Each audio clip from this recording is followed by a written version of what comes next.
La stagiaire m'a jeté du café dessus, puis a affirmé haut et fort que son mari était le PDG de cet hôpital. J'ai calmement appelé mon mari, « Tu devrais descendre ici. Ta nouvelle femme vient de me jeter du café dessus. » Je vous invite à écouter l'histoire du jour où la stagiaire a renversé du café sur moi, et a proclamé haut et fort que son mari était le PDG de cet hôpital. J'ai calmement appelé mon mari, « Tu devrais descendre et voir ça. Ta nouvelle femme me jette du café dessus. » L'énorme Boeing 787 a atterri lourdement sur la piste de l'aéroport international JFK. Après plus de 12 heures de vol continu depuis Francfort, le rugissement des moteurs s'est progressivement calmé, ramenant une immobilité silencieuse dans la cabine de classe affaires. J'ai fermé le livre que je lisais, lissé les plis de mon pantalon, et tiré mon bagage à main du compartiment supérieur alors que je sortais de la passerelle. L'air humide et animé d'un été new-yorkais m'a frappé au visage, portant l'odeur familière et graveleuse de la ville, une odeur qui, pour quiconque a été absent, donne étrangement l'impression de rentrer à la maison. Je m'appelle Catherine et j'ai 32 ans. Pour le monde extérieur, je suis la femme qui a tout. La seule héritière du défunt président de l'Apex Medical Group, détenant une participation majoritaire de 60%, et le pouvoir décisionnel ultime dans l'un des plus grands systèmes hospitaliers privés des États-Unis. Mais le monde ne voit pas le poids écrasant de ce titre étincelant. Depuis le décès soudain de mon père des suites d'une grave maladie, mes épaules ont porté le poids de son héritage colossal. J'ai dû naviguer dans un conseil d'administration composé d'actionnaires rusés issus de vieilles fortunes, tout en essayant de maintenir un semblant de vie de famille heureuse. Ce voyage d'affaires en Allemagne avait duré exactement 1 mois. J'ai dû visiter personnellement usine après usine, pour négocier l'acquisition d'une flotte d'équipements médicaux de pointe pour notre hôpital phare. C'était une responsabilité qui aurait dû incomber à mon mari, Mark Thompson, l'homme occupant actuellement le fauteuil de PDG. Mais je ne connaissais que trop bien ses capacités. Mark était beau, charismatique, et un maître du réseautage et du charme. Mais quand il s'agissait des détails techniques, ou de se battre lors de négociations en anglais, sans parler de l'allemand, il était complètement dépassé. Par amour pour mon mari, et par désir de consolider sa position face à un conseil d'administration exigeant, j'avais accepté de m'effacer à l'arrière-plan. Mon titre officiel était directrice de la stratégie, mais en réalité, c'était moi qui défrichais le chemin, gérant chaque détail majeur et mineur pour qu'il puisse briller. Une élégante voiture noire m'attendait au terminal des arrivées VIP. Elle a glissé doucement sur le pont Whitestone, se dirigeant vers le cœur de Manhattan. Je ne voulais pas rentrer chez moi tout de suite. Je voulais rapporter les résultats de mon voyage au conseil d'administration et, plus important encore, je voulais voir par moi-même comment mon mari avait géré l'hôpital pendant mon absence d'1 mois. L'hôpital universitaire Apex s'élevait majestueusement sur un terrain de choix dans l'Upper East Side. Cette merveille moderne de 20 étages, en verre teinté de bleu, reflétait le brillant soleil de l'après-midi, point culminant de l'œuvre de la vie de mon père. En regardant l'enseigne polie avec son logo en forme de croix stylisée, une vague de fierté m'a envahi, mêlée à une anxiété vague et inexplicable. J'ai dit au chauffeur de me déposer à l'entrée principale, décidant de tirer moi-même ma valise à travers le hall au lieu d'utiliser l'entrée privée des dirigeants. Je voulais voir les opérations quotidiennes de l'hôpital à travers les yeux d'un visiteur ordinaire, pour entendre les sons authentiques de cet endroit, et non les versions polies présentées dans les rapports sur papier glacé. Le hall principal grouillait de monde. Le carillon automatisé d'un système de sonorisation appelait les numéros des patients. Les familles murmuraient anxieusement entre elles. Les pas précipités des médecins et des infirmières créaient la symphonie unique et chaotique d'un hôpital animé. La faible odeur propre d'antiseptique flottait dans l'air frais et climatisé. Je me tenais dans un coin tranquille près de la réception, ajustant les revers de mon tailleur pantalon blanc, prévoyant d'observer un instant avant de monter au bureau de Mark, au 5e étage, pour le surprendre. Mais mes yeux se sont figés sur une scène se déroulant au centre du hall, là où les couloirs principaux se croisaient. Un grand homme en tenue blanche était agenouillé sur le sol en marbre froid. C'était le docteur David Chen, chef de la cardiologie, mon vieil ami de la faculté de médecine, et l'atout clinique le plus indispensable de l'hôpital. Il pratiquait la RCR sur un homme d'âge moyen qui venait de s'effondrer suite à une crise d'hypoglycémie. La sueur perlait sur le large front de David, coulant le long de son nez fort et s'égouttant sur le sol. Ses mouvements étaient rapides, pratiqués, mais empreints d'une attention douce et concentrée. Donnez-lui de l'espace. Laissez l'homme respirer. La voix profonde et autoritaire de David résonnait dans le hall. Infirmière, j'ai besoin d'un glucomètre et d'un verre d'eau chaude sucrée, maintenant. Je restais là, à le regarder en silence. David n'avait pas changé en 15 ans. C'était l'homme qui avait passé sa jeunesse à veiller tranquillement sur moi, un talent brillant qui ne se souciait ni de la gloire ni de la fortune. Le jour de la mort de mon père, c'est David qui a veillé près du cercueil pendant 3 jours et 3 nuits, arrangeant tout parfaitement, tandis que Marc était occupé à divertir des dignitaires étrangers. En regardant la façon dont il soutenait la tête du patient, sa concentration si intense qu'il était inconscient du monde autour de lui, j'ai ressenti un profond sentiment d'admiration. C'était l'image d'un véritable guérisseur, une âme brillant de 1000 feux dans un monde souvent assombri par l'argent et l'ambition. Mais ce magnifique portrait d'éthique médicale fut instantanément souillé par une éclaboussure d'encre noire.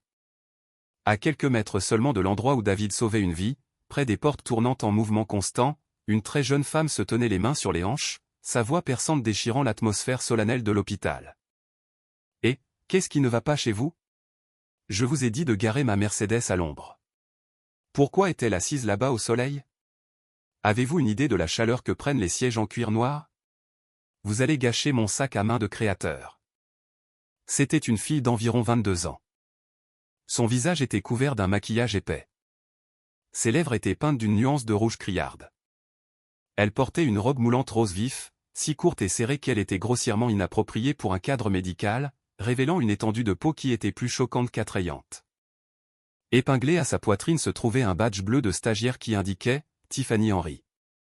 Le vieux voiturier, un vétéran du Vietnam qui travaillait ici depuis l'époque de mon père, ses cheveux maintenant blancs comme neige, baissait la tête, désemparé par l'attitude condescendante d'une fille assez jeune pour être sa petite-fille. « Je suis vraiment désolé, mademoiselle », balbutia Henry. Il y a eu tellement de voitures qui entraient et sortaient. Je n'ai pas encore eu l'occasion. Je vais la déplacer pour vous tout de suite. Tiffany ne prit même pas la peine d'écouter.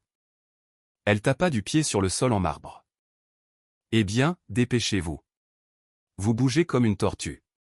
Comment quelqu'un comme vous obtient-il même un emploi dans un hôpital 5 étoiles comme celui-ci ? Vous avez complètement gâché ma matinée.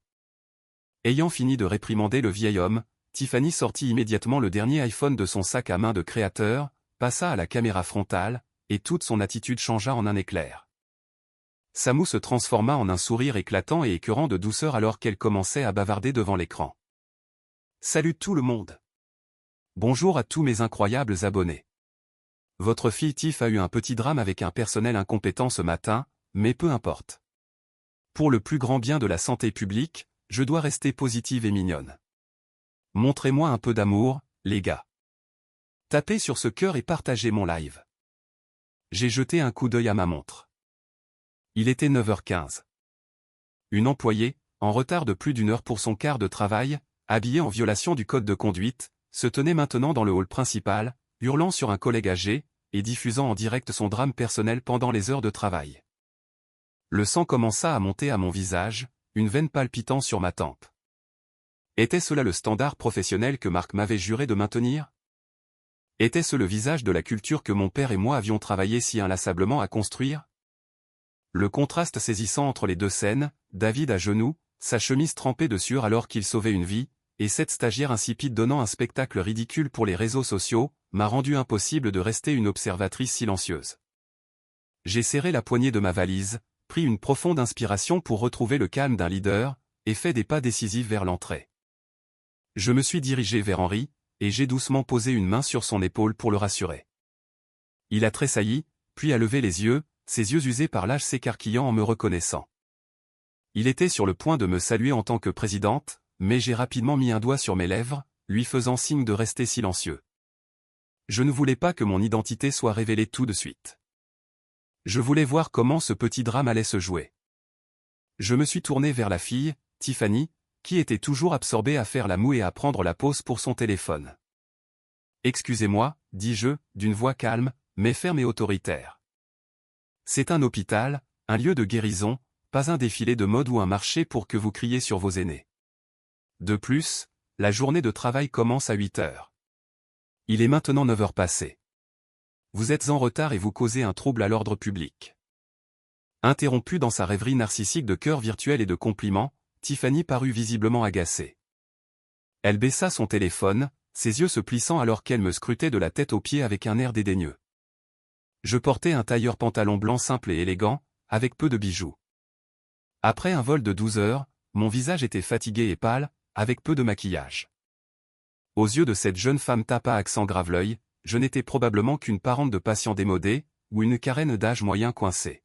« Et qui êtes-vous pour mettre votre nez dans mes affaires » ricana Tiffany, son ton dégoulinant de mépris. Je réprimande mon employé. « Si vous n'avez rien de mieux à faire, allez trouver un siège ailleurs et arrêtez de m'embêter. » J'essaie d'interagir avec mes fans. Sur ce, elle leva à nouveau son téléphone, fourrant grossièrement la caméra dans mon visage. Sa voix devint aiguë et grinçante. « Regardez ça, tout le monde. Ma journée est déjà gâchée par une vieille sorcière aigrie. Elle s'est probablement fait larguer par son mari. Sa vie est un gâchis, alors elle vient ici pour chercher des problèmes. Pauvre petite Tiffany, harcelée, même au travail. » L'insolence et l'audace de la fille dépassaient tout ce que j'aurais pu imaginer. Mon plan initial était une simple réprimande avant de me rendre à mon bureau et de laisser les RH s'occuper d'elle. Mais ce niveau de manque de respect ne pouvait être toléré. Posez le téléphone. Maintenant, dis-je, ma voix basse et menaçante, mes yeux verrouillés sur les siens. Je vous demande de respecter le règlement de l'hôpital et la dignité des autres. Si vous continuez à filmer sans permission et à insulter les gens, je ferai appel à la sécurité pour vous escorter dehors et déposerai une plainte officielle. Ou, est-ce que vous me menacez?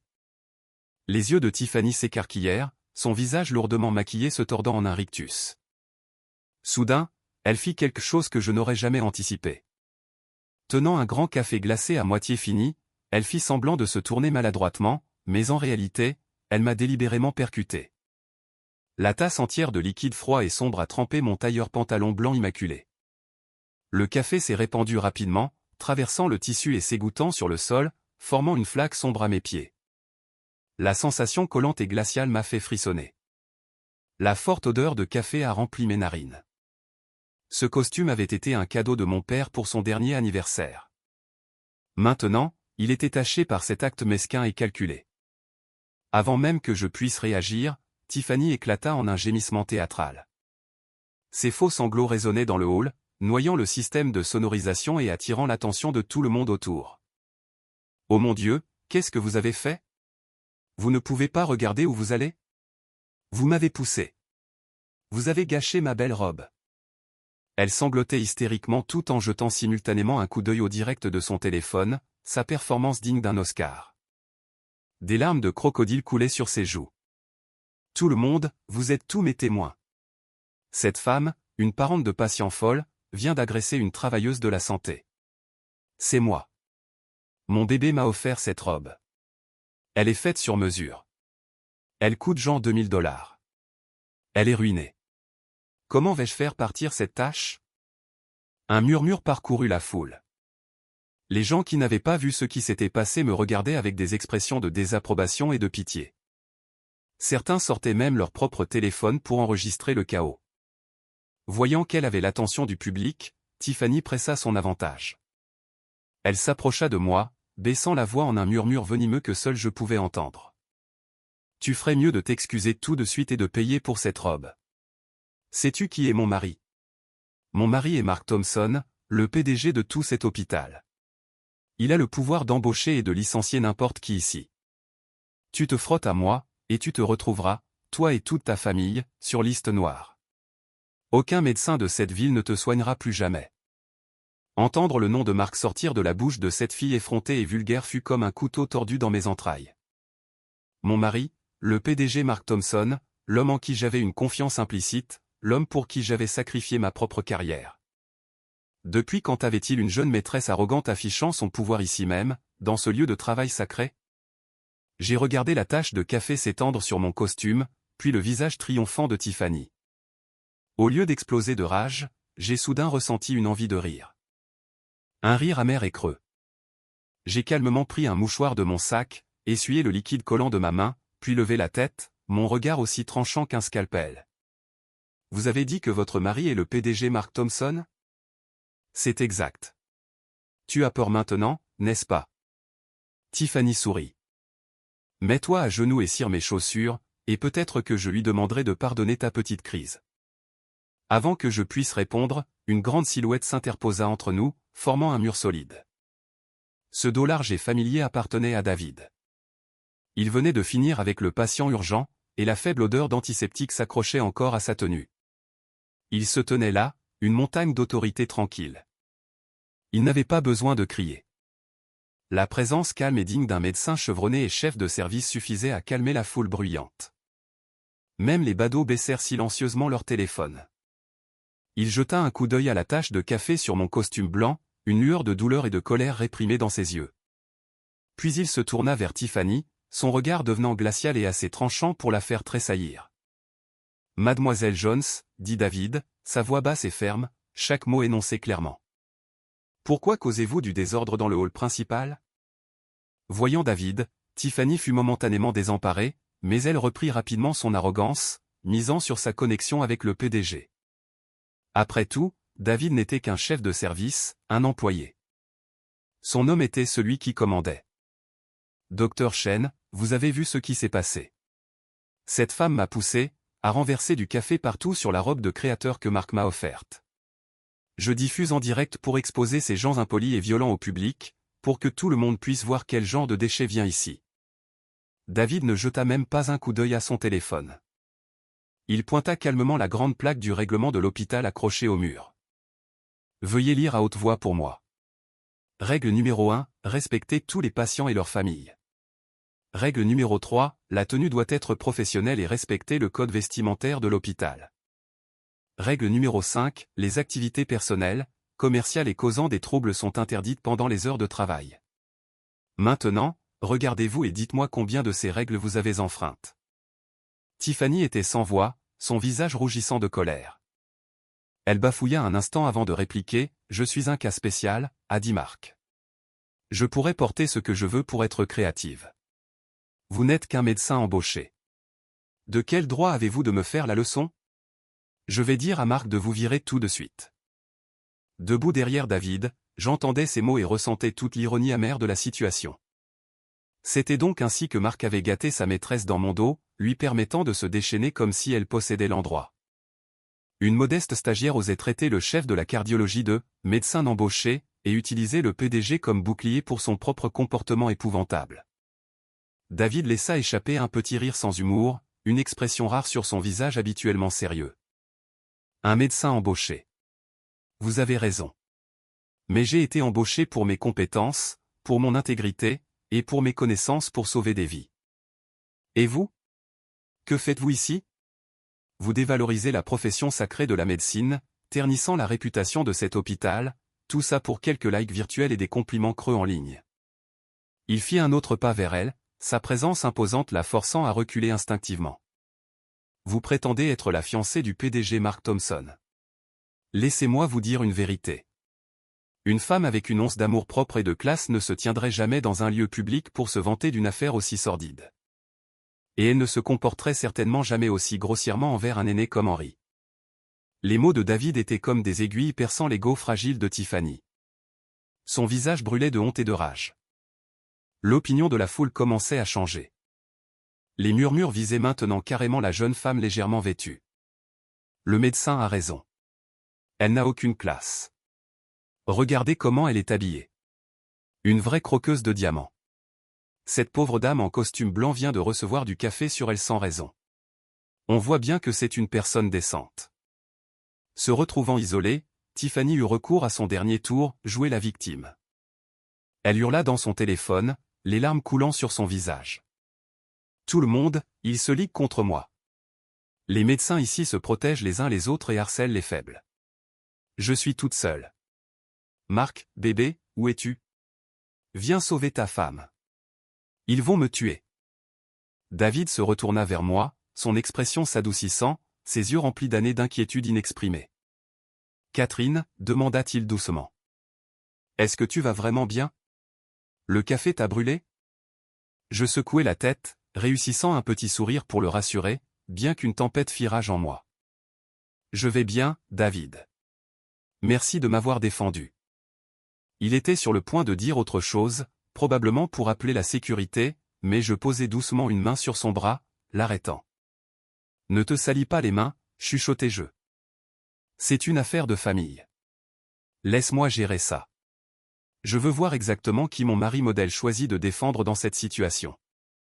J'ai regardé directement Tiffany, qui criait encore le nom de Marc. Très bien, tu veux appeler Marc. Je vais t'aider. Voyons comment cette petite pièce de théâtre se termine. J'ai calmement sorti mon téléphone de mon sac à main. L'écran affichait 10h15. Selon l'emploi du temps détaillé que mon assistante exécutive m'avait envoyé, Marc était dans une réunion d'une importance critique avec une délégation du ministère de la Santé et des investisseurs clés de Singapour, dans la salle de conférence VIP au 5e étage. Il était obsédé par son image publique, voulant toujours apparaître comme un leader visionnaire et intègre. J'ai fait défiler mes contacts jusqu'au nom, mon amour, un nom qui m'apportait autrefois de la chaleur, mais qui me retournait maintenant l'estomac. J'ai appuyé sur le bouton d'appel. Ça a sonné longtemps. Il était probablement au milieu d'un grand discours sur l'éthique médicale et la vision stratégique, des choses qu'il avait répétées comme un perroquet après moi et mon père. Finalement, il a répondu. La voix de Marc était un murmure pressé, mais il essayait quand même de maintenir sa fausse tendresse habituelle. Chérie, c'est moi. Je suis dans une réunion énorme avec le ministère et nos partenaires. C'est vraiment intense. Tu as bien atterri? Pourquoi ne me l'as-tu pas dit? Je serais venu te chercher. Je n'ai pas répondu à ces questions creuses. J'ai calmement mis l'appel sur haut-parleur, réglant le volume au maximum. Le hall est devenu silencieux, tout le monde s'efforçant d'écouter, y compris Tiffany, qui avait cessé de gémir. « Tu es en réunion ?» demandai-je, ma voix aussi froide et tranchante qu'un vent d'hiver. « Une très importante. »« Chérie, je ne peux pas m'absenter. Pourquoi ne rentres-tu pas à la maison te reposer? Prends un bain. Dors un peu. Je rentrerai tôt ce soir pour me rattraper auprès de toi. Je le promets. » Marc continuait son numéro de mari attentionné. Je l'ai coupé brusquement. « Tu n'as pas besoin de rentrer à la maison. Tu dois descendre dans le hall principal, tout de suite. » Quoi? Le hall? Pourquoi faire? Chérie, je t'ai dit que je suis extrêmement occupé. J'ai dit descends ici immédiatement, hurlai-je, mon calme fin volant enfin en éclats. Toute la colère et la trahison refoulée ont explosé. Viens ici et regarde ta nouvelle femme me jeter du café dessus. Regarde-la insulter le docteur Chen et menacer de me faire jeter hors de l'hôpital que mon père a construit. L'autre bout de la ligne devint silencieux. Un silence glacial. Je pouvais imaginer le visage de Marc vidé de toute couleur. Il avait dû être tellement désemparé qu'il avait accidentellement appuyé sur son propre bouton de haut-parleur. Ou peut-être que la salle de conférence VIP était si calme que ma voix furieuse avait été audible pour chaque officiel et investisseur dans la pièce. Le bruit d'une chaise raclant bruyamment est passé par le téléphone, suivi de la voix bégayante et incohérente de Marc.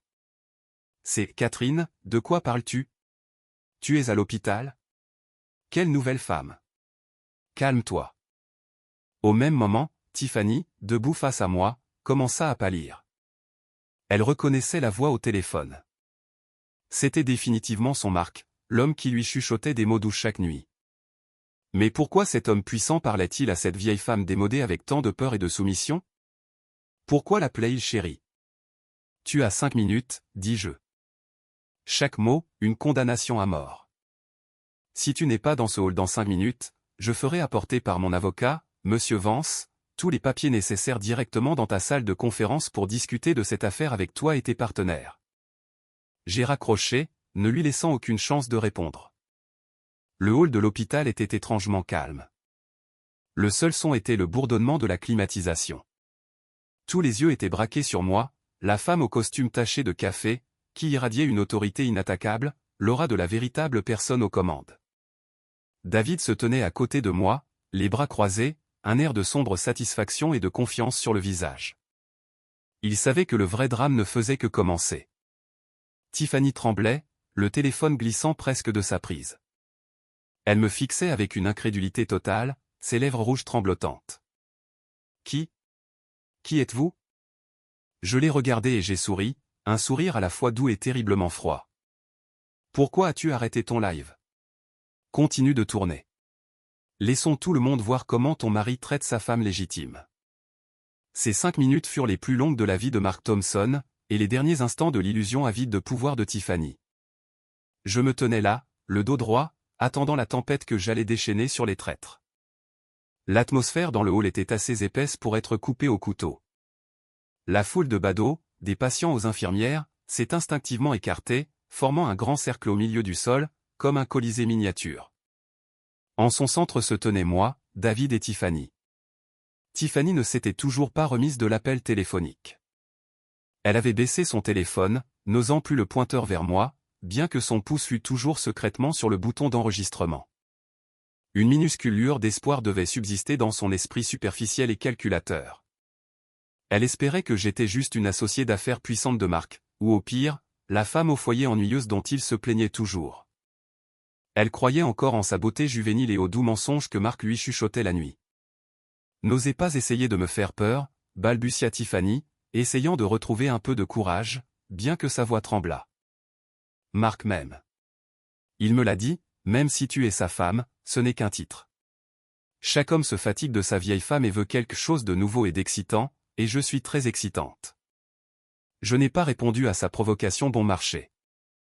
J'ai sorti mon téléphone et envoyé un court SMS à Arthur Vance, mon conseiller juridique le plus fiable.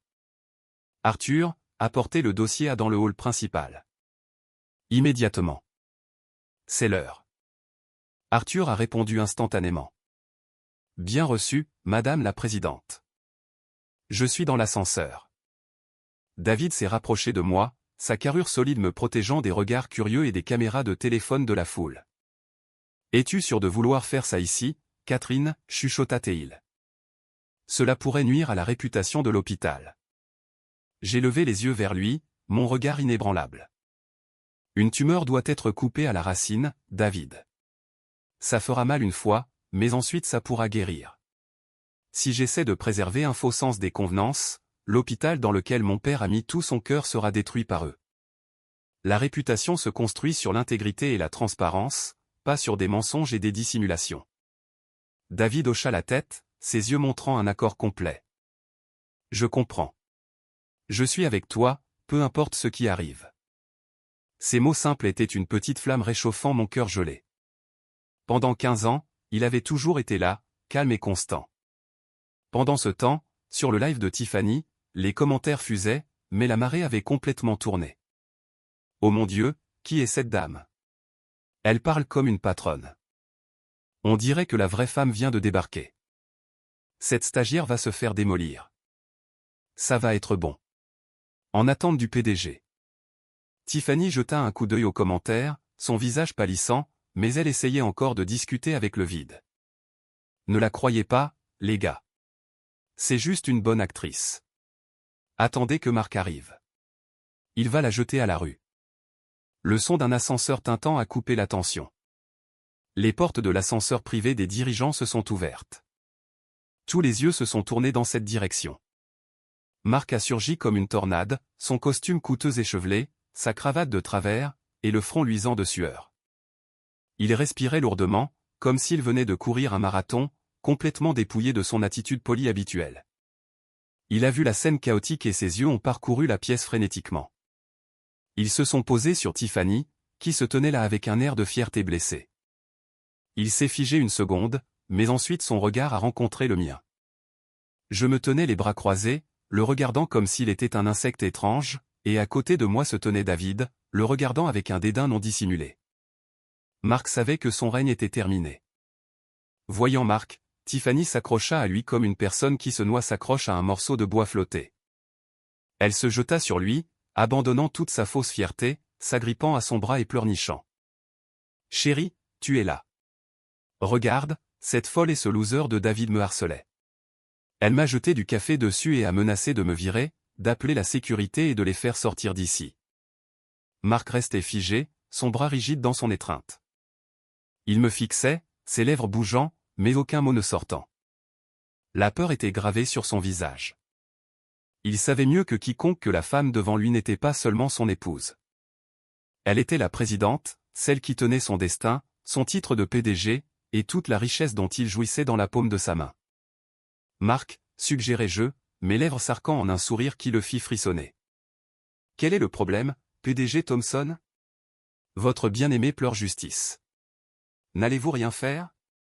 Tiffany, sentant l'étrange hésitation de Marc, secoua son bras. « Qu'est-ce qui ne va pas chez toi?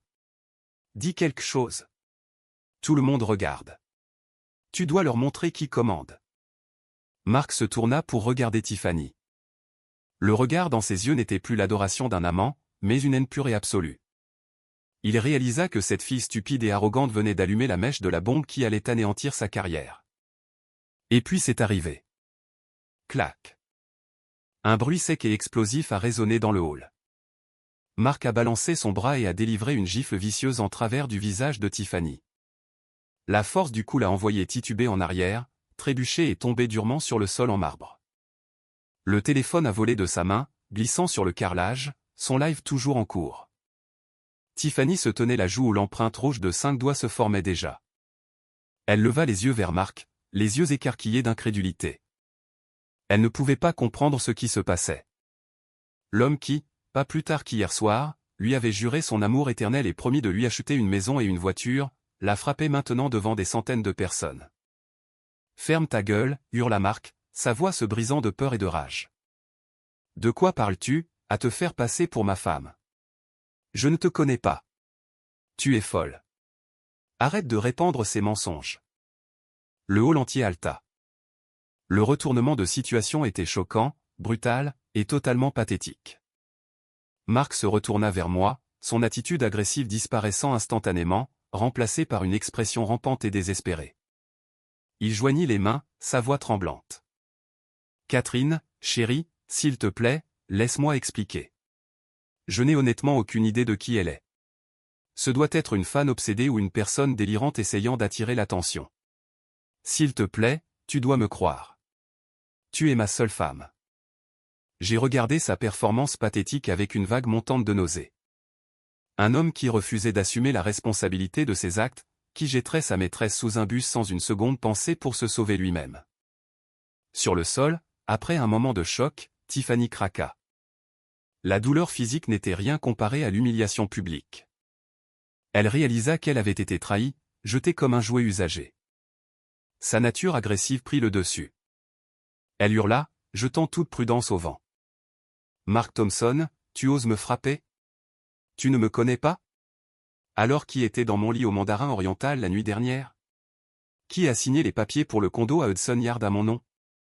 Tu couches avec moi depuis des mois, et maintenant que ta riche femme est là, tu fais semblant de ne pas me connaître. » Ces accusations furent comme un seau d'eau glacée jeté au visage de Marc. Tous ces démentis étaient désormais dénués de sens. Le téléphone sur le sol capturait chaque mot, chaque image, et le diffusait sur Internet. « Toi, ferme-la tout de suite. » Marc se jeta vers Tiffany pour la faire taire, mais David fut plus rapide. Il s'avança, attrapant Marc par l'épaule et le repoussant. La force d'un chirurgien qui se maintient en forme a facilement maîtrisé un homme ramolli par des années de dîners somptueux et de liaisons. « Ça suffit, » dit froidement David. « Arrêtez de vous ridiculiser. Vous déshonorez cette institution. » J'ai marché lentement vers Marc.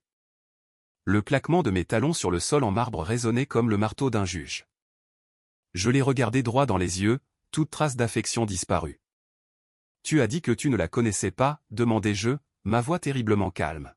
« Alors pourquoi a-t-elle une carte d'accès à ton bureau? Et pourquoi son compte bancaire a-t-il reçu un virement de 2 millions de dollars de ton compte offshore secret le mois dernier ?» Les yeux de Marc s'écarquillèrent d'horreur. Il n'avait jamais imaginé que je savais pour ces 2 millions de dollars, l'argent qu'il avait détourné du projet d'achat de la nouvelle machine IRM. Il pensait l'avoir si bien caché à travers une série de sociétés écrans. « De quoi parles-tu? » « Je ne sais rien à ce sujet, » balbutia Marc, essayant encore de mentir. Juste à ce moment, Arthur Vance émergea de la foule, un dossier épais dans les mains. Il marcha à mes côtés, inclina respectueusement la tête, et me tendit le dossier. « Madame la Présidente, voici les relevés bancaires complets, le contrat d'achat du condo au nom de Mademoiselle Tiffany Jones, et les images de sécurité du Mandarin Oriental pour les 3 derniers mois, tous obtenus légalement. » J'ai pris le dossier et l'ai jeté aux pieds de Marc. Les pages blanches se sont éparpillées sur le sol, exposant la vérité nue à la vue de tous. « Lis-le, » ordonnai-je. « Lis-le et vois exactement ce que tu as fait dans mon dos. » Marc fixa les papiers éparpillés, le visage livide. Il savait qu'il était vaincu. Il trembla et s'effondra à genoux, agrippant l'ourlet de mon tailleur pantalon, suppliant, « Catherine, chérie, j'avais tort. J'ai fait une terrible erreur. S'il te plaît, pour le bien de nos 10 ans de mariage, pardonne-moi. Juste cette fois. Je jure que je vais rompre avec elle. Je ferai n'importe quoi. Je serai ton esclave. Juste s'il te plaît, pardonne-moi. » La vue du PDG de l'hôpital à genoux, pleurant et suppliant sa femme, envoya une autre vague de choc à travers le hall. Oh mon Dieu! Donc, c'est vraiment la présidente. La présidente est allée sous couverture. C'est mieux qu'un film. C'est bien fait pour lui. Tricheur. Une ordure qui détourne des fonds. Tiffany était assise, hébétée dans un coin, regardant l'homme qui avait été son ticket pour une vie somptueuse ramper pathétiquement. Elle comprenait que son rêve d'être la femme d'un PDG avait volé en éclats en 1 million de morceaux. Non seulement cela, mais elle faisait maintenant face à des problèmes juridiques pour recel de fonds volés. J'ai regardé l'homme agenouillé à mes pieds sans une once de pitié. Nos 10 ans de mariage, raillai-je. Quand tu volais de l'argent destiné à sauver des vies pour acheter un condo à ta maîtresse, as-tu pensé à notre mariage?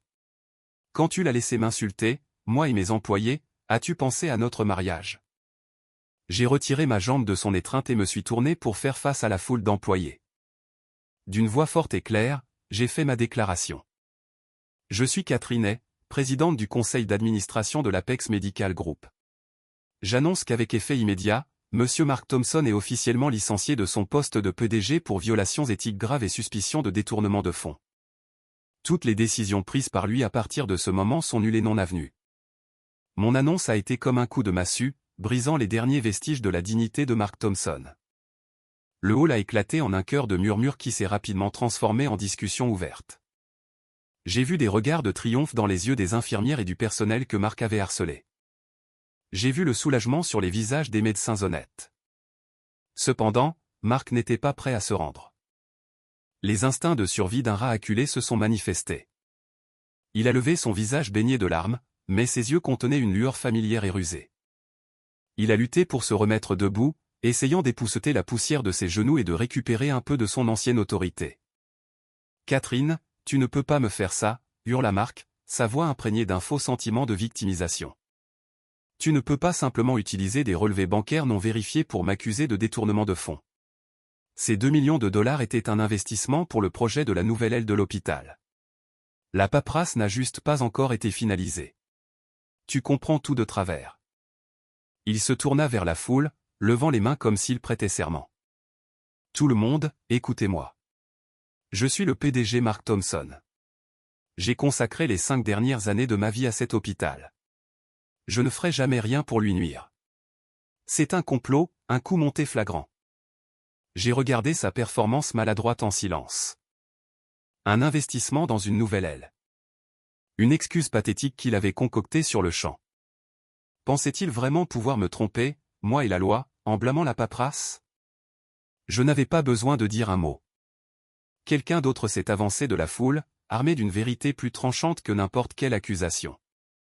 Un investissement dans la nouvelle aile? La voix calme et d'acier de David a coupé l'air. Il s'avança, tenant une tablette affichant des données d'inventaire en temps réel.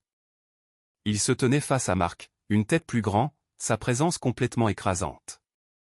Il a levé la tablette pour que tout le monde puisse voir. « Monsieur Thompson, vous prétendez que vous investissiez dans une nouvelle aile, mais notre système de gestion des actifs raconte une histoire très différente. Il y a 2 semaines, vous avez signé l'achat de 10 ventilateurs haut de gamme et d'un système IRM de nouvelle génération. C'était au moment exact où la présidente était en Allemagne pour négocier ces mêmes accords.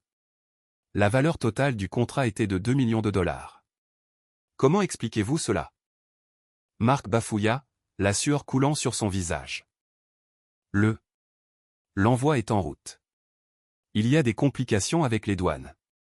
Qu'est-ce que vous connaissez à la logistique internationale? David eut un sourire froid et méprisant. Il fit glisser son doigt sur l'écran, affichant un email. Je ne suis peut-être pas un expert en douane, mais je sais lire.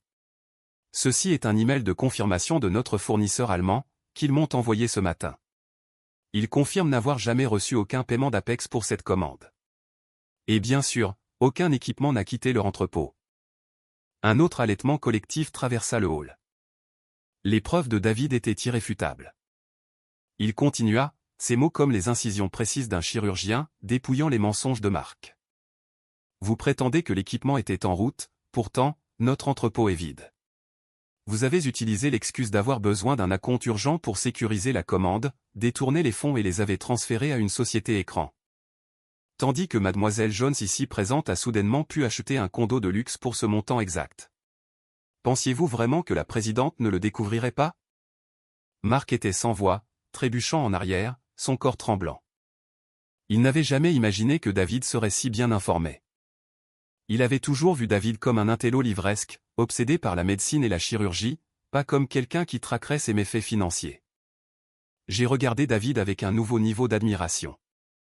Il s'avérait que pendant mon absence, il n'avait pas seulement excellé dans ses fonctions médicales, mais avait aussi protégé silencieusement l'héritage de ma famille. Il avait rassemblé toutes ses preuves, attendant mon retour pour m'aider à exciser le cancer de notre organisation. David se tourna vers moi, son regard ferme. Madame la Présidente, en tant que chef de la cardiologie et membre du conseil médical, je peux confirmer que le manque de cet équipement a déjà eu un impact négatif sur les soins aux patients. Les actions de M. Thompson ne sont pas seulement un détournement de fonds, elles sont une menace directe pour la vie de nos patients. C'est un crime impardonnable. La déclaration finale de David fut le coup de grâce. Marc s'effondra sur le sol, les yeux vides, toute combativité l'ayant quitté. La vérité était mise à nu à la vue de tous. Le hall ressemblait maintenant à une salle d'audience publique. Je savais que c'était le moment de rétablir l'ordre et de réaffirmer mon autorité. Je suis monté sur la petite estrade du bureau de réception et j'ai pris le microphone d'une réceptionniste tremblante. À tout le personnel, aux patients et aux invités présents ici aujourd'hui, dis-je, ma voix résonnant dans le grand espace. Ce qui s'est passé ici aujourd'hui est une source de grande honte pour l'hôpital universitaire Apex. Au nom du conseil d'administration, je vous présente mes plus sincères excuses à tous pour avoir été soumis à cette scène honteuse. J'ai regardé la foule, les visages attendant le changement.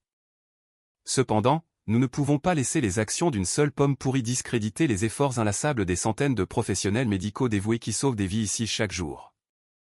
Pour stabiliser la situation et assurer que les opérations de l'hôpital continuent sans interruption, je vais maintenant prendre les décisions exécutives suivantes. La salle retenait son souffle. Premièrement, j'ai pointé Marc, toujours recroquevillé sur le sol. Monsieur Mark Thompson est licencié et dépouillé de tous ses titres et responsabilités. Notre service juridique coopérera pleinement avec le bureau du procureur pour le poursuivre pour détournement de fonds et enquêter sur toutes ses activités passées. Sécurité, veuillez escorter cet homme hors des lieux. 2 grands gardes de sécurité sont immédiatement intervenus et ont relevé Marc. Il n'a offert aucune résistance. Sa tête baissait de honte alors qu'il le menait à travers la foule vers la sortie, suivi d'un chœur de murmures méprisants. L'image du PDG autrefois fringant était maintenant celle d'un criminel ordinaire. Deuxièmement, continuai-je, ma voix s'adoucissant avec respect, le poste de PDG ne peut rester vacant. Nous avons besoin d'un leader avec intégrité, talent et compassion pour diriger ce navire à travers la tempête. Cette personne n'est autre que l'homme qui a courageusement défendu ce qui est juste aujourd'hui. Je me suis tourné vers David, j'ai souri et fait un geste vers lui. Je suis fier de nommer le docteur David Chen comme directeur général par intérim de l'hôpital universitaire Apex, avec effet immédiat. Je suis convaincu qu'avec sa compétence et sa boussole morale, le docteur Chen redonnera à cet hôpital sa place légitime. David fut légèrement pris au dépourvu par ma décision rapide, mais il se composa rapidement. Il monta sur l'estrade à côté de moi et inclina la tête vers la foule. Instantanément, un tonnerre d'applaudissements éclata. Cela commença avec les jeunes médecins et infirmières et se propagea rapidement aux chefs de service et même aux familles des patients. L'ovation tonitruante n'était pas seulement pour David. C'était une approbation de ma décision. C'étaient des applaudissements pour la justice rendue. David me regarda, ses yeux remplis de gratitude et de résolution. Il prit le microphone et parla brièvement mais puissamment. Merci pour votre confiance. Je promets de faire tout ce qui est en mon pouvoir pour construire un environnement de soins de santé propre, transparent, et qui met le patient en premier. Merci. Alors que Marc était emmené et que David était célébré, il restait encore un point non réglé. Tiffany, la stagiaire autrefois arrogante, était maintenant recroquevillée dans un coin, son visage barbouillé de maquillage et de larmes. Voyant que l'attention n'était plus sur elle, elle essaya de se faufiler vers une sortie, mais Arthur Vance la repéra. Il fit signe à la sécurité, qui lui bloqua le chemin. « Mademoiselle Jones, où allez-vous si vite » demanda Arthur, son ton poli, mais glacial. « Nous n'avons pas encore discuté de la question du costume de la présidente, ou des dommages à la réputation que vous avez causés à l'hôpital. » Terrifiée, Tiffany se tourna vers moi, ses yeux implorants. Son rêve d'être la femme d'un magnate était terminé. Son seul système de soutien arrêté. Elle n'avait plus rien d'autre qu'une montagne de problèmes juridiques. « Madame, je veux dire, Madame la présidente, s'il vous plaît pardonnez-moi, pleurnicha-t-elle, tombant à genoux sur le sol froid. Je sais que j'avais tort. Je suis jeune et stupide. Marc m'a manipulé. S'il vous plaît, ne me virez pas. Ne me poursuivez pas. Je n'ai pas d'argent pour payer. » Je suis descendu et j'ai marché vers elle, regardant la fille tremblante à mes pieds. Je ne me sentais pas triomphante, seulement une triste pitié pour une vie si mal avisée. « Vous dites que vous avez été manipulée. Qui a menacé de me faire jeter dehors? Qui a crié sur un valet âgé? Qui s'est diffusé en direct en se vantant de richesses mal acquises? C'était vos choix. Vous avez été aveuglé par l'avidité et une illusion de pouvoir qui ne vous a jamais appartenu. » Je me suis tourné vers mon avocat. « Arthur, mettez fin au stage de Mademoiselle Jones immédiatement pour faute grave. Préparez également un dossier pour le bureau du procureur concernant son rôle en tant que bénéficiaire de fonds détournés. Ce condo a été acheté avec de l'argent volé. Elle devra rendre chaque centime. » Entendant cela, Tiffany s'effondra complètement, sanglotant de manière incontrôlable. Elle savait que sa vie était finie. Le condo de luxe, les sacs de créateurs, les voyages somptueux, tout serait saisi. Elle serait rejetée dans une dure réalité, marquée d'une tâche qu'elle ne pourrait jamais effacer. David s'approcha. Il ne dit pas un autre mot de réprimande. Il prit une petite carte de visite de sa poche et la plaça doucement sur le sol devant elle. « C'est la carte d'un très bon psychiatre, » dit David calmement. « Je pense que vous avez besoin d'aide pour votre trouble de la personnalité et vos délires de grandeur.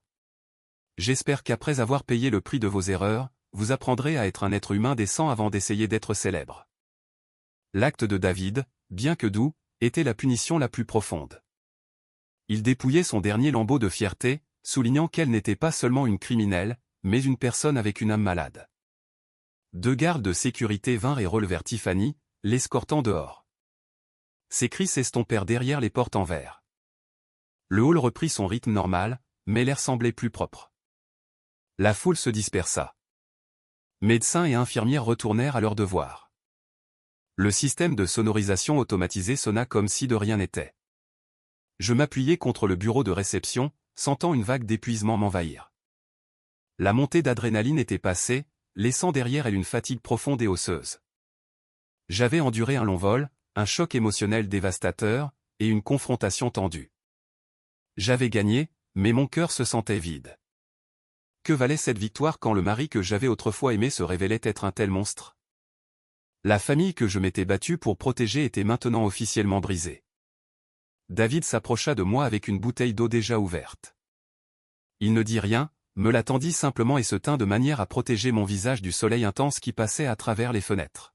« Bois un peu d'eau, Catherine, » dit-il doucement. « Tu as bien agi. Ton père serait si fier de toi aujourd'hui. » J'ai pris une petite gorgée. L'eau fraîche a apaisé ma gorge sèche et l'amertume dans mon âme.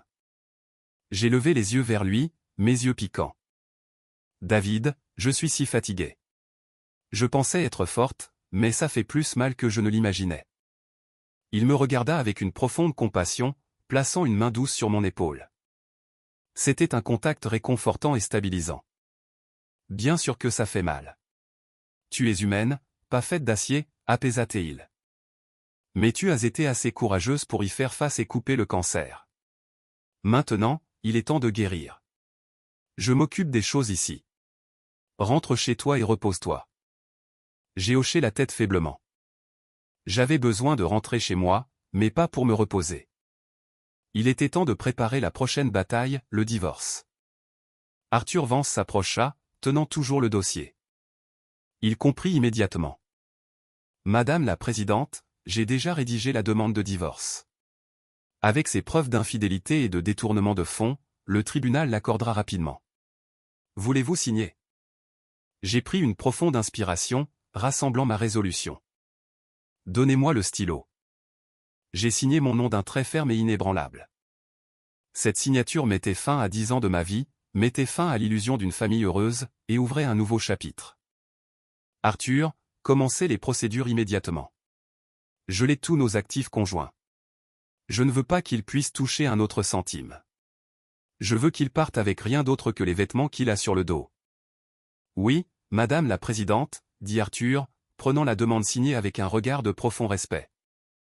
Je me tournai vers David, un petit sourire lasse sur mon visage. Merci, David. Je ne sais pas ce que j'aurais fait sans toi aujourd'hui. Il sourit chaleureusement, son sourire illuminant son visage sérieux. Ne sois pas une étrangère. Dans ces derniers jours, ton père a réalisé ce qu'était Marc. Mais c'était trop tard. Il m'a fait promettre que je veillerai toujours sur toi. Un homme tient ses promesses. J'ai regardé profondément dans ses yeux et j'ai vu non seulement de l'amitié, mais une affection profonde et constante que j'avais négligée pendant tant d'années. Mais ce n'était pas le moment pour ça. J'avais besoin de temps pour guérir, et il comprenait. J'ai tiré ma valise et je suis sorti de l'hôpital. Le soleil de l'après-midi projetait ma longue ombre sur le trottoir. Je marchais la tête haute, laissant les ruines de mon passé derrière moi. Devant moi s'étendait un avenir plein de défis, mais aussi plein d'espoir. Et je savais, pour la première fois depuis longtemps, que je ne le marcherais pas seul. La paix qui a suivi la tempête dans le hall de l'hôpital n'était que le calme avant le tsunami. Je venais juste d'arriver chez moi, n'ayant même pas eu la chance de m'effondrer sur mon lit, quand mon téléphone a commencé à vibrer sans cesse. Ce n'était pas un seul appel, mais un déluge de notifications d'alertes d'actualité et de réseaux sociaux. J'ai ouvert mon téléphone sur un barrage de gros titres sensationnalistes et de photos malicieusement retouchées se propageant comme une traînée de poudre sur les plateformes sociales. Une héritière de la santé agresse une jeune stagiaire dans une crise de jalousie. La vraie histoire, une femme infidèle et son amant médecin piègent le mari pour s'emparer de l'entreprise. Drame chez Apex, le PDG renversé lors d'un coup d'état brutal par sa femme et son amant. Quelqu'un avait téléchargé le direct de Tiffany, et l'avait savamment monté. Ils avaient coupé les parties où elle réprimandait le valet, où elle se vantait et agissait avec arrogance. Ils n'avaient gardé que les extraits où j'avais l'air sévère, où David me protégeait, et où Marc s'agenouillait et suppliait pathétiquement. Les clips étaient accompagnés de milliers de commentaires vitrioliques, clairement orchestrés par une ferme à trolls professionnelle. Regardez le visage froid de cette femme. C'est une vraie garce. Le pauvre mari. Elle le harcèle probablement tout le temps à la maison. J'ai entendu dire qu'elle couche avec ce médecin depuis des années. C'était juste une excuse pour mettre son mari à la porte. J'ai laissé tomber le téléphone, un frisson parcourant mon échine. J'avais sous-estimé la dépravation de Marc. Sachant qu'il ne pouvait pas gagner sur les faits, il avait eu recours à la politique de la terre brûlée, utilisant l'opinion publique pour détruire ma réputation et celle de David. Il voulait m'entraîner dans la boue avec lui, pour tordre le récit jusqu'à ce que je sois la méchante. La sonnette retentit. C'était Arthur. Il entra avec une expression sombre, un autre dossier à la main. Madame la Présidente, la situation sur les réseaux sociaux se détériore rapidement, rapporta Théil. Notre service informatique a retracé la campagne jusqu'à une firme de relations publiques douteuse. Ils utilisent des milliers de comptes robots pour attaquer les pages officielles de l'hôpital et vos profils personnels. Les fonds pour la campagne ont été virés depuis un compte anonyme, mais je ne doute pas que ce soit le reste de l'argent que Marc a réussi à cacher. Je me suis effondré sur le canapé, massant mes tempes palpitantes. Que veut-il? Pense-t-il que cela lui rendra son travail? Non, il sait que c'est impossible, supposa Arthur. Il veut vous faire pression pour obtenir un règlement de divorce plus favorable. Ou plus simplement, il veut se venger. Les gens acculés sont dangereux. J'ai pris une gorgée de thé chaud, me forçant à penser clairement. Je ne négocierai pas, pas pour un seul centime. Il a choisi de jouer sale, et je vais lui montrer le prix à payer pour avoir mis en colère une femme qui n'a plus rien à perdre. Quels sont vos ordres? Devons-nous désactiver les commentaires et publier un communiqué de presse? J'ai secoué la tête. Non. plus nous nous cachons, plus nous avons l'air coupables. Laissez-les parler. La vérité est la seule chose qui compte. L'or véritable ne craint pas le feu. Arthur, organisez une conférence de presse formelle pour demain matin. Invitez tout le monde, les grands réseaux d'information, les journaux de la ville, et surtout les tabloïds en ligne qui me calomnient. Je vais les affronter directement. Arthur hocha la tête, ses yeux remplis d'admiration. Compris. J'organise ça immédiatement. Cette nuit-là, le sommeil fut impossible. J'ai erré dans le grand manoir vide, une maison autrefois remplie de souvenirs heureux, maintenant froide et silencieuse. J'ai jeté un coup d'œil dans les chambres de mes enfants. Mes deux petits anges dormaient profondément, inconscients de la tempête qui faisait rage autour de leur mère. Je me suis juré que je serais forte pour eux, pour l'héritage de mon père, et pour moi-même. Je ne tomberai pas. Le lendemain matin, l'auditorium principal de l'hôpital universitaire Apex était bondé de journalistes. Les flashs des appareils photo stroboscopiaient sans cesse, les déclics des obturateurs créant une atmosphère tendue et étouffante. Tout le monde voulait le scoop sur ce scandale d'1 milliard de dollars. Je suis entré dans la salle vêtu d'une robe noire simple et conservatrice, mon visage maquillé pour paraître calme et résolu. À mes côtés se trouvait David dans sa blouse blanche familière, sa présence calme et digne. Notre arrivée a attiré l'attention de toutes les caméras dans la salle. Nous nous sommes assis à la table d'honneur. J'ai ouvert la conférence de presse, ma voix stable et claire. Bonjour, mesdames et messieurs de la presse. Je m'appelle Catherine. J'ai convoqué cette conférence de presse, non pas pour me défendre, mais pour défendre l'honneur de l'hôpital Apex et de son personnel dévoué. Les informations circulant actuellement sur les réseaux sociaux sont une fabrication malveillante, montée dans le seul but de diffamer et de calomnier. Un jeune journaliste se leva, posant une question tranchante. Madame, le public croit que vous et le docteur Chen avez une liaison, et que vous avez viré votre mari pour laisser la place à votre amant. Que répondez-vous à cela? La salle devint silencieuse, attendant ma réaction. Mais avant que je puisse parler, David prit le microphone. Il se leva, regarda directement le journaliste, puis laissa son regard calme balayer la salle. Je voudrais répondre à cette question, dit David, sa voix profonde portant clairement à travers les haut-parleurs. Concernant la relation entre moi-même et la présidente, je peux confirmer que nous sommes de vieux amis de la faculté de médecine, des collègues de confiance, et des partenaires professionnels. Il n'y a absolument aucune liaison illicite, comme le prétendent les rumeurs. Il fit une pause, prenant une inspiration. Cependant, je ne cacherai pas une vérité. J'éprouve des sentiments pour Catherine depuis 15 ans, depuis que nous étions étudiants, à travers son mariage, et jusqu'à ce jour. C'est un amour né du respect et de l'admiration. Mais je n'ai jamais franchi la ligne éthique d'un ami ou d'un médecin. J'ai gardé ces sentiments pour moi afin qu'elle puisse être heureuse. Mais aujourd'hui, la voyant calomniée par un lâche, je ne peux plus garder le silence. La confession franche et courageuse de David stupéfia toute la salle, personne ne s'attendait à ce qu'un homme aussi prospère et privé que lui déclare publiquement son amour non partagé pour défendre la femme à laquelle il tenait. Les murmures s'apaisèrent, remplacés par des regards de sympathie et de respect. David continua, faisant signe à un assistant de projeter une image sur le grand écran derrière eux. C'était un rapport de laboratoire ADN. Quant à la véritable raison pour laquelle M. Thompson a été licencié, voici la preuve que nous avons retenue hier, espérant lui accorder un dernier lambeau de dignité. Il a prouvé qu'il ne le mérite pas. Ceci est un test ADN confirmant la paternité de M. Mark Thompson envers un petit garçon de 3 ans, vivant actuellement au foyer pour enfants Rosebud. L'auditorium éclata en halètements. Chaque caméra pivota vers l'écran. Monsieur Thompson a engendré un enfant avec une autre femme il y a 4 ans, bien avant de rencontrer la stagiaire, Tiffany Jones. Après le décès de la mère des suites d'une maladie, il a abandonné son propre fils dans un foyer, n'ayant jamais rendu visite ni fourni aucun soutien, malgré une vie de luxe. Un homme qui non seulement trompe sa femme et détourne des fonds de son entreprise, mais qui abandonne aussi sa propre chair et son propre sang. Un tel homme a-t-il le droit de parler de moralité ou de jouer la victime? Cette révélation fut un coup de grâce qui décima complètement l'opinion publique. Tout soupçon contre moi disparut, remplacé par une vague de fureur intense dirigée contre Mark. L'image du PDG digne fut brisée, remplacée par le portrait d'un monstre froid et sans cœur. J'ai regardé David, submergé par l'émotion. Pour me protéger, il avait exposé le coin le plus profond de son propre cœur. Il avait silencieusement retrouvé ce pauvre enfant pour m'aider à inverser la tendance. La conférence de presse se termina par une victoire décisive pour la vérité. Les reportages qui suivirent furent un revirement complet, louant mon courage et l'intégrité de David, tout en condamnant férocement les actions de Mark. Après la conférence de presse, Mark fut complètement ostracisé. Il perdit non seulement son travail et sa réputation, mais fut aussi implacablement attaqué par le public. Les amis qui le flattaient autrefois évitaient maintenant ses appels.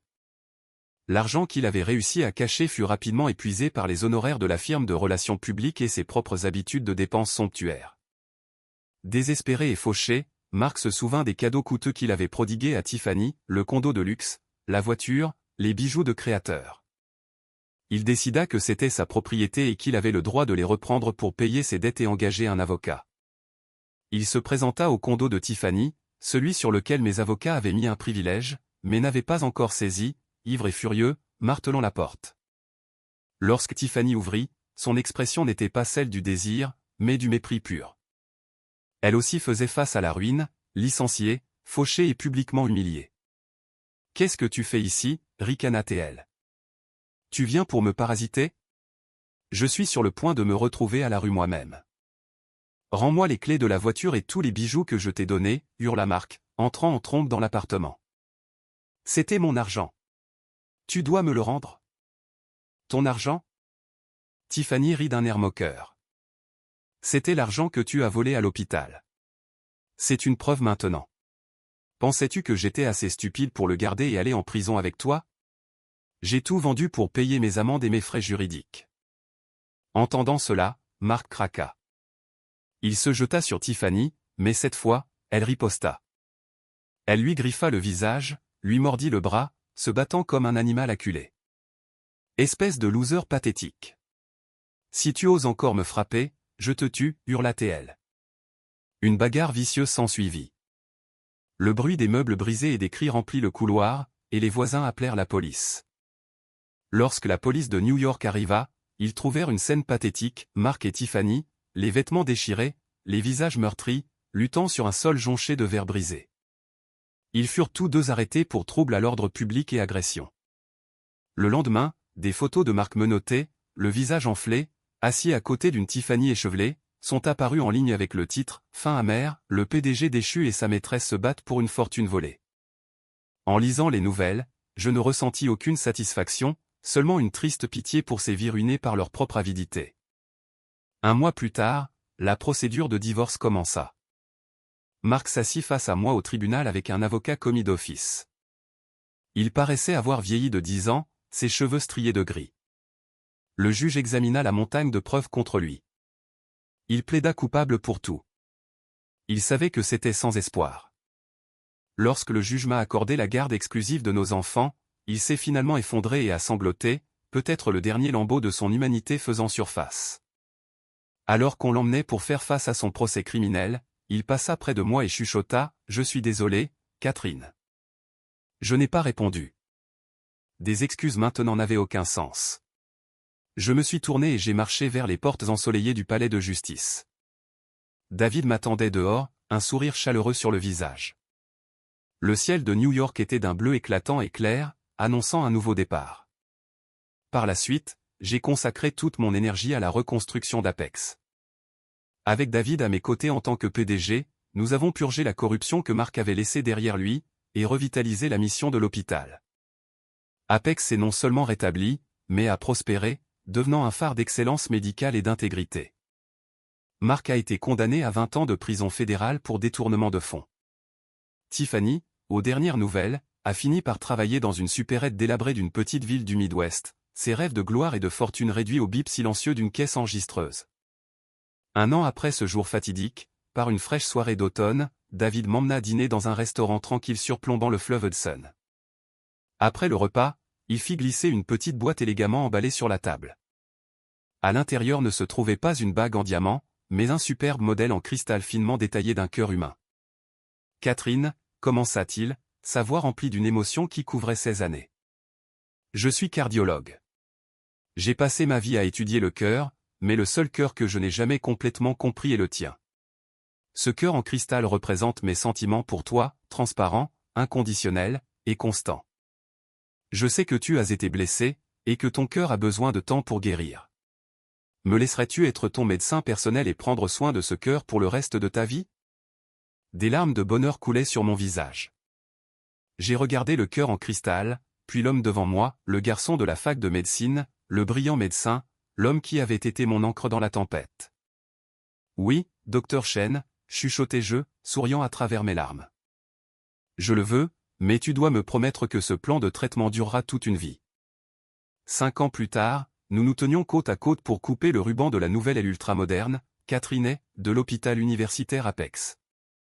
Plus tard dans l'après-midi, notre famille, moi, David, et mes 2 enfants qu'il appelait maintenant papa avec amour se promenaient dans les jardins de l'hôpital. Mes 2 enfants couraient devant, leur rire remplissant l'air. En passant devant une porte latérale, je l'ai vu. Un homme d'âge moyen, vêtu de vêtements miteux, se tenait de l'autre côté de la rue. Ses cheveux étaient complètement blancs, son visage marqué par les épreuves. C'était Marc, libéré plus tôt pour bonne conduite. Il n'avait rien. Pas de famille, pas de carrière, pas de maison. Il restait juste là, à nous regarder avec une expression de profond regret. David me serra la main. « Veux-tu lui parler ?» J'ai observé Marc un long moment, puis j'ai secoué la tête. La colère et la haine avaient disparu depuis longtemps, remplacées par une pitié tranquille. Le passé était le passé. Le remuer ne ferait que troubler la belle paix que nous avions travaillé si dur à construire.